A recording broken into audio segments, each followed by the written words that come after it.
ibi tá ti mọ̀ wípé gbogbo ọlá ló ń bẹ nínú ìmọ̀ sàṣàlátù fún Ànábì Muhammad sallallahu alaihi wasallam.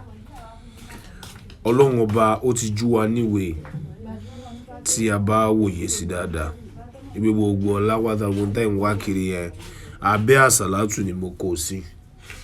Bó lọ́lọ́run ṣe sọ ẹjẹ́ á rán ra wa létí. Ọlọ́run sọ nínú Al-Qur'an ó ní yá ayyuhalladhina amanu uzkurullaha zikran kaseera.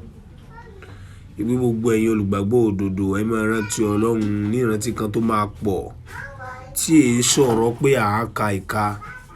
Ẹ pé ó kọ Ọlọ́run pé kò sí nǹkan kan àyàfi Allah. Gbogbo agbára tí ẹ ní í ṣe, gbogbo mímọ̀ tí ẹ ní í ṣe, gbogbo ìwárìrì oore ìbùkún ọ̀dọ̀ ẹ̀ ló wà. Bó bá ti wá ṣe léyìí tán ibi tí mo wá ń lọ gangan nínú àyà yẹn.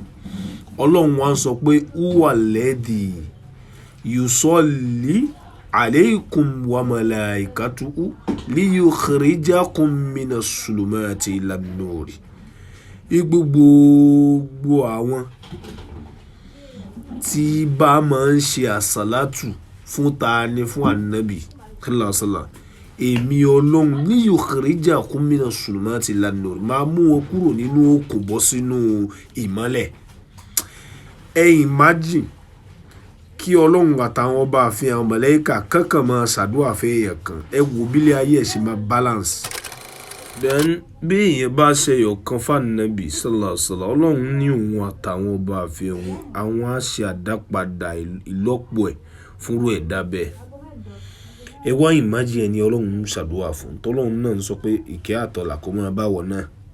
Ẹ wo bílẹ̀ ayé ẹ̀ ṣe máa balance. Táyé bá ń fìtínà kò ní fìtínà. Báyé bá ń wá nǹkan ní agídí kò ní wá tí ó fi máa rí.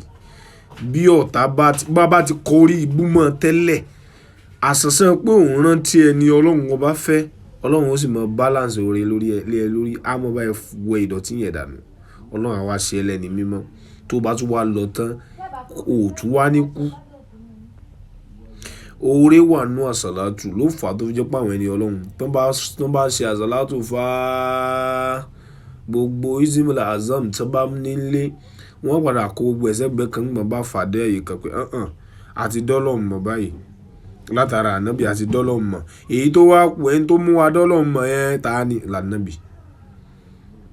So mo ń rọ gbogbo ẹ̀yin fans mi ẹ̀yin fans ọmọ àwọn ẹni Ọlọ́run Dr. Òkìkí Ànábì ẹ continue ẹ má jẹ́ kó rẹ̀ yín o. Bí o bá wá ń ṣe àsàlátù máa retí ogun àwọn èèyàn ó dìde ogun àmọ́ mọ́ panic wàá gẹ̀rí ìwọ̀n dandan ni.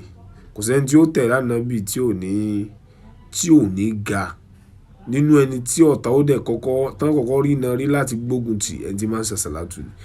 Kí ló jó rí bẹ́ẹ̀ ni wípé o fẹ́ ju ẹgbẹ́ lọ o wà ní rogun irọ́ ni. O fẹ́ hàn o fẹ́ ju gbogbo èèyàn tó wà nínú ẹbí yín lọ àwọn ò rogun. So ẹni tó bá dẹ̀ rogun irú wọn ló mọ ẹ̀mí ẹ̀ máa ń gùn àwọn olóye lọ̀rọ̀ mi máa yé ẹni bá rógun lẹ̀mí ẹ̀ máa ń gùn òun ní máa ń rí èèyàn rí fi ilẹ̀ sáyé òun ní ìmọ́lẹ̀